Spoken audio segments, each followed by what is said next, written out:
नमस्कार, मैं चुनचुन कुमार। स्वागत है झारखंडी हिंदी न्यूज पर। चलिए जानते हैं आज की छोटी बड़ी सभी महत्वपूर्ण खबरों को। कांग्रेस नेताओं ने हेमंत सरकार के ई पास का किया विरोध, कहा नियमों में हो बदलाव। झारखंड में ई पास बनवाने की प्रक्रिया में हो रही देरी को लेकर कांग्रेस नेताओं ने भी आवाज उठानी शुरू कर दी है। पार्टी के कार्यकारी अध्यक्ष सह जामताड़ा विधायक डॉक्टर इरफान अंसारी ने ई पास पर लिए गए फैसले को जन विरोधी करार दिया है। उन्होंने इसे तत्काल रोकने की मांग की है। वहीं प्रवक्ता कुमार राजा ने भी आम लोगों को हो रही परेशानियों के मद्देनजर नियमों के बदलाव की सिफारिश की है। हालांकि कांग्रेस का एक बड़ा वर्ग मुख्यमंत्री हेमंत सोरेन के साथ है। विधायक इरफान अंसारी ने राज्य में आवागमन के लिए ई पास अनिवार्य करने पर लिए गए फैसले को जन विरोधी बताते हुए कहा कि इसमें हजारों दिहाड़ी मजदूर प्रतिदिन सब्जी, फल और पत्ते बेचकर जीविका चलाने वाले गरीब प्रभावित होंगे। सरकार जनहित में कई अच्छे और कड़े कदम उठा रही है जो सराहनीय भी है, लेकिन ई पास सभी के लिए आवश्यक हो, इस पर फिर से विचार करने की आवश्यकता है। उन्होंने कहा कि ऐसे फैसलों पर पुनर्विचार भी किया जाना कतई गलत नहीं है। ई पास झारखंड के लिए अब 3 लिंक। कोरोना संक्रमण के चैन को तोड़ने के लिए झारखंड में 16 मई की सुबह 6 बजे से 27 मई तक सख्त लॉकडाउन लागू है। लॉकडाउन में घरों से बाहर निकलने के लिए ई पास अनिवार्य है। पहले ही वेबसाइट क्रैश होने के कारण ई पास निर्गत नहीं हो रहा था। इसमें सुधार के लिए अब ई पास के लिए 3 लिंक जारी किए गए हैं, जिसमें किसी एक से ई पास हासिल किया जा सकता है। इन सभी लिंक से ई पास निर्गत होना प्रारंभ हो गया है। सोमवार को बोकारो जिले से कुल 40,112 लोगों को ई पास जारी किया गया। इसमें से 1601 लोगों ने अंतर्राज्यीय ई पास लिया तो 9,712 लोगों ने झारखंड के अलग अलग जिलों के लिए ई पास की सुविधा ली। वहीं रोजमर्रा की जरूरतों को पूरा करने तथा व्यवसाय से जुड़े 28,799 लोगों को ई पास परिवहन विभाग द्वारा स्वीकृत किया गया। झारखंड में पुलिस वालों ने एक ही दिन में वसूल लिए 4.64 लाख रुपए। 43 लोग हुए गिरफ्तार। आज से और बढ़ेगी सख्ती। स्वास्थ्य सुरक्षा सप्ताह में सख्ती के दूसरे दिन सोमवार को राज्य भर में पुलिस ने जांच अभियान चलाया। इस दौरान बिना मास्क के 3,136 लोग पकड़े गए। इस लोगों से 1,99,188 रुपए का जुर्माना वसूला गया। वहीं 722 लोगों ने लॉकडाउन नियमों का उल्लंघन किया। इसके एवज में पुलिस ने उनसे 2,65,172 रुपए वसूल किए। इस तरह कुल 4,64,360 रुपए की वसूली जुर्माने के तौर पर की गई। वहीं विभिन्न जिलों में 43 लोगों को गिरफ्तार किया गया। सिर्फ गिरिडीह में 3 पहिया वाहनों को जब्त किया गया। वहीं लॉकडाउन उल्लंघन के कुल 15 मामले दर्ज किए गए। पीएम मोदी का आज कोरोना के सर्वाधिक मामलों वाले राज्यों और जिलों के अधिकारियों से करेंगे वार्ता। पीएम मोदी आज कोरोना के सर्वाधिक मामलों वाले राज्यों और जिलों के अधिकारियों से किया वार्ता। प्रधानमंत्री नरेंद्र मोदी मंगलवार को कोरोना संक्रमण के सर्वाधिक मामलों वाले राज्यों व जिलों के अधिकारियों से बातचीत किया। प्रधानमंत्री कार्यालय ने बताया कि इस बैठक में कर्नाटक, बिहार, असम, चंडीगढ़, तमिलनाडु, उत्तराखंड, मध्य प्रदेश, गोवा, हिमाचल प्रदेश और दिल्ली के अधिकारी हिस्सा लिया। अधिकारियों ने पहले बताया था कि बैठक में 9 राज्यों के 46 जिलों के अधिकारी हिस्सा लेंगे। उनका कहना था कि 20 मई को भी प्रधानमंत्री 10 राज्यों के 54 जिलों के शीर्ष अधिकारियों के साथ बैठक करेंगे। देश में कोरोना मरीजों के लिए प्लाज्मा थेरेपी पर लगी रोक। सरकार ने जारी की नई गाइडलाइन। देश में जारी कोरोना वायरस संकट के बीच इलाज के दौरान संक्रमित मरीजों को दी जाने वाली प्लाज्मा थेरेपी पर रोक लगा दी गई है। आईसीएमआर और एम्स ने कोविड मरीजों के इलाज के लिए नई गाइडलाइन जारी की है। मालूम हो कि पिछले साल से ही प्लाज्मा थेरेपी मरीजों को दी जा रही थी। अप्रैल महीने में शुरू हुई दूसरी लहर के दौरान इसकी मांग काफी ज्यादा बढ़ गई थी। हालांकि हेल्थ एक्सपर्ट लगातार प्लाज्मा थेरेपी की असरदार नहीं होने की बात कहते आ रहे हैं। आईसीएमआर ने प्लाज्मा थेरेपी को हटाने की फैसले की जानकारी देते हुए कहा कि कोविड-19 मरीजों के उपचार के लिए प्लाज्मा थेरेपी के उपयोग को प्रबंधन दिशा निर्देश से हटा दिया गया है।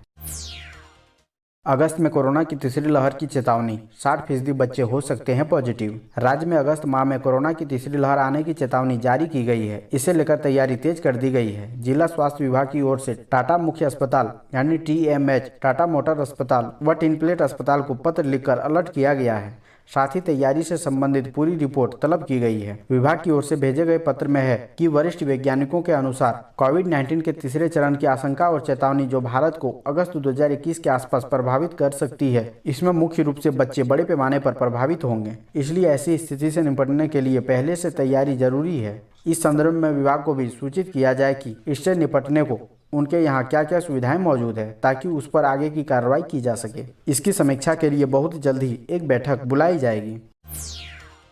बासुकीनाथ में पूरे सम्मान के साथ हुआ बीएसएफ जवान का अंतिम संस्कार। कृषि मंत्री ने नहीं किया कोविड गाइडलाइन का पालन। जम्मू कश्मीर में बीएसएफ में कांस्टेबल बासुकीनाथ के 33 वर्षीय मंजीत झा का अंतिम संस्कार बासुकीनाथ स्थित लठिया जोरिया शमशान घाट में सोमवार को किया गया। 6 वर्षीय पुत्री स्नेहा ने पिता को मुखाग्नि दी, जबकि बड़े भाई दिलजीत झा ने उत्तरी धारण कर अन्य कर्मकांड किए। स्नेह के मुखाग्नि देने पर सभी रो पड़े। साथ आए बीएसएफ के पदाधिकारी व जवानों ने शमशान घाट पर मातमी धुन बजाकर 3 राउंड फायरिंग करके अंतिम विदाई दी। पदाधिकारियों ने पार्थिव शरीर के साथ लाए राष्ट्रीय ध्वज तिरंगे को सम्मान पूर्वक कृषि मंत्री बादल पत्रलेख को सौंपा। मंत्री ने ध्वज परिजनों को सौंपा।